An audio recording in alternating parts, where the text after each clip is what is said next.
ముఖ్యమంత్రి కేసీఆర్ రైతుల పక్షపాతిగా మారి అనేక వరాలు అందిస్తున్నారని మంత్రి కేటీఆర్ పేర్కొన్నారు. వాటిని అందిపుచ్చుకొని అభివృద్ధి చెందాలని కోరారు. కాంగ్రెస్ను ఆ పార్టీ నేతలను ప్రజలు నమ్మే పరిస్థితి లేదని విమర్శించారు. జగిత్యాలలో జరిగిన జనహిత ప్రగతి సభలో ఆయన పాల్గొన్నారు. రైతులకు వడ్డీతో సహా 17,000 కోట్ల రుణమాఫీ చేశారని వెల్లడించారు. 3 ఏళ్లుగా ఎన్నో సంక్షేమ కార్యక్రమాలు చేపడుతున్నామని వివరించారు. కాంగ్రెస్ తెదేపా నేతల కల్లబొల్లి మాటలు నమ్మవద్దని ప్రజలను కోరారు. ముఖ్యమంత్రి కేసీఆర్ గారు ఏమంటున్నారు?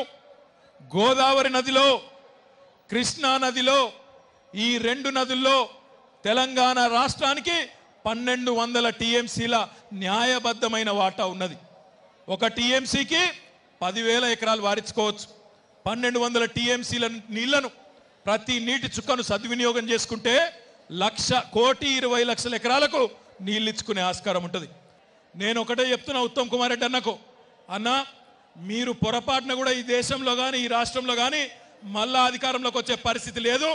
ఏమన్నా ఉంటే రాజకీయ నిరుద్యోగులుగా మారే మీకు, నీ కాంగ్రెస్ పార్టీకి, కాంగ్రెస్ నాయకులకు మళ్ళా నిరుద్యోగ భృతి ఇచ్చే బాధ్యత మా ప్రభుత్వమే తీసుకుంటే తప్ప మీ వల్ల ఊదుగాలది పీరు లేవదని చెప్పి కూడా నేను చెప్తా ఉన్నా.